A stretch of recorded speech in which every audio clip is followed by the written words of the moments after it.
अस्सलाम वालेकुम दोस्तों, मैं हूं अज़हर काज़मी और आप देख रहे हैं काज़मी अली का। दोस्तों ये एक 24 इंच का एलईडी टीवी है जो शुरू शुरू में मेड इन चाइना आया करते थे। तो इसमें प्रॉब्लम ये है कि इसका डिस्प्ले नहीं बन रहा। इसको मैं ऑन करता हूं, इसमें हल्की सी बैक लाइट जो है वो ऑन हो रही है। ये देखें, ये बैक लाइट इसकी ऑन हो रही है लेकिन इसकी पिक्चर नहीं बन रही। तो इस कंडीशन में ये है कि मोस्टली पैनल के चांसेस होते हैं कि हमारे पैनल में कोई इशू है।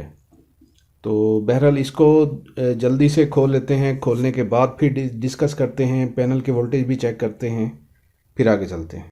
जी दोस्तों, इसको ओपन कर लिया है और इसमें आप देख सकते हैं ये टीकॉन बोर्ड हो गया और इसमें कम्बो बोर्ड लगा हुआ है। ये शुरू शुरू में ये वाले बोर्ड आया करते थे, VST59PA671 59 वाला बोर्ड लगा, कम्बो बोर्ड है।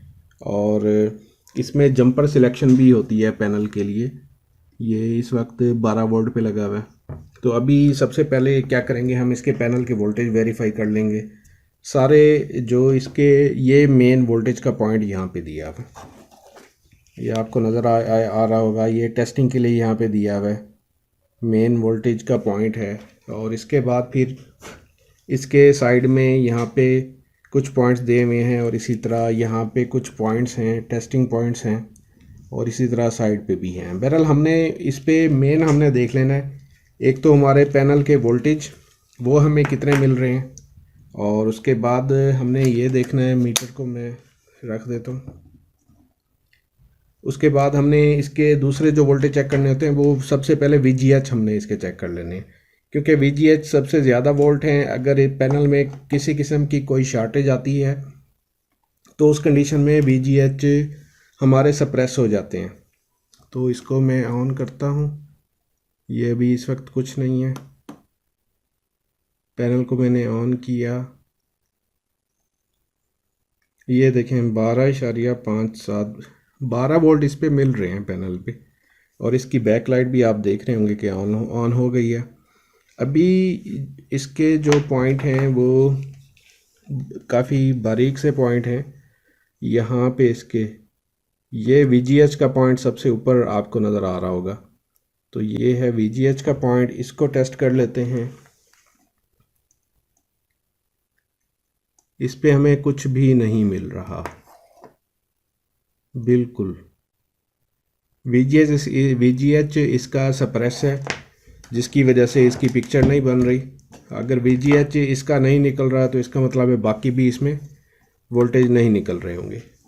अब इसको एक दफ़ा अलग कर लेते हैं।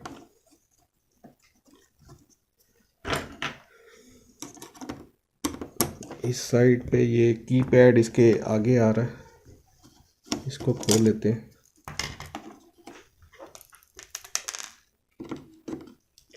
इस कंडीशन में अब या तो कफ के अंदर, पैनल के अंदर शॉर्टेज है जिसकी वजह से वोल्ट सप्रेस हो रहे हैं, या फिर हमारा जो DC टू DC IC होता है वो ख़राब होता है। ठीक है, अब ये पैनल की मुकम्मल पिक्चर पैनल टीकॉन की मुकम्मल पिक्चर आपके सामने आ गई। और ये हमारा DC टू DC IC है जो दो कॉइल्स के दरमियान लगा होता है। ठीक हो गया, और इसमें EEPROM भी लगी हुई है। लेकिन फ़िलहाल तो हमारा मेन मकसद है ना कि इसके वोल्टेज नहीं बन रहे, तो इसको पहले चेक करना पड़ेगा। बहरहाल एक तरीका वो भी होता है कि हम पहले ऐसा करें कि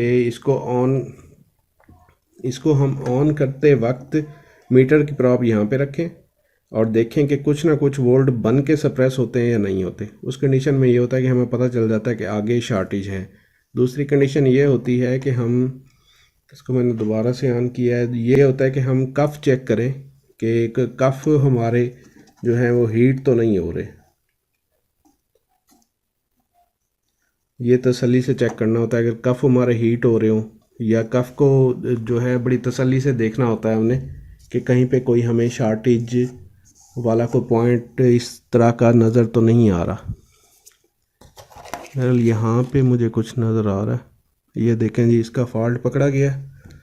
ये देखें दोस्तों, ये यहाँ पे इसका जो है ये पीसीबी, ये कफ, ये ख़राब हुआ है। ये ऐसे लगता है जैसे वाटर डैमेज हो। ये वाली जगह जो है इसकी, इसको मैं थोड़ा सा जूम करने की कोशिश करता हूँ। ये देखें, ये देखें, ये वाली जगह जो है ये इसकी डैमेज हुई हुई है। बल्कि तकरीबन सारा ही ऐसे लग रहा है जैसे ये डैमेज हुआ हुआ हो। इस वजह से जो हमारे वोल्टेज हैं वो सप्रेस हो रहे हैं, वो नहीं बन रहे बिल्कुल। ये देखें पीसीबी इसकी फारिग हुई हुई है। अभी इसका सलूशन क्या है? अभी इसका सलूशन है, एक तो इसको जो है साफ़ करके देख लेते हैं। लेकिन मेरा नहीं ख्याल कि ये ठीक हो पाएगा, क्योंकि इसमें इसकी कंडीशन काफ़ी बुरी है। और ये साफ ज़ाहिर है फिर अंदर से शार्टेज है, यूँ समझ लें। इस शार्टेज की वजह से वोल्टेज नहीं बन पा रहे। अब इसका हल ये है कि इसका पूरा टी कॉन ही चेंज होगा, तो फिर ये मसला हल होगा। एक दफ़ा सफाई कर लेते हैं, लेकिन उम्मीद कम है, इसके बनने के चांसेस कम हैं। अच्छा दोस्तों, एक बात आपको बता दूं, इसको ना हमने इरेज़ करना है। इसको बेहतर है इरेज़ करें, उससे आपको ना ये बिल्कुल वाज़ेह हो जाएगा। इस पे आपने कोई पेट्रोल वगैरह नहीं लगाना, कोई दूसरा लिक्विड जो है कोई भी यहाँ पे वक्ती तौर पे तो हल्का सा लगा सकते हैं, लेकिन थोड़ा सा अगर ज़्यादा देर इस पे लिक्विड लगा रहेगा तो ये कफ उतर जाता है, तो इसकी एहतियात करनी होती है। बहरहाल ये इसके चांसेस कम हैं, क्योंकि होता ऐसे है, अगर इस पे डस्ट वगैरह इकट्ठी हो जाती है और उसके बाद जब इस पे पानी वगैरह आता है ना, तो वो कार्बन बन जाती है। जब कार्बन बनती है तो ये इसके प्रिंट नीचे से डैमेज हो जाते हैं, जिसकी वजह से जब प्रिंट ही डैमेज हो गए तो उनका फिर क्या सलूशन है। तो इसके एक कफ के अंदर तक इसकी जो शार्टेज है वो पहुंच जाती है। अभी देखें यहाँ पे आपको जो है वाज़े तौर पे इसके ये प्रिंट ब्रेक नज़र आ रहे होंगे। ये चीज़ है जी, ये अब जो है ये देखें वाज़े तौर पे प्रिंट ब्रेक नज़र आ रहे हैं।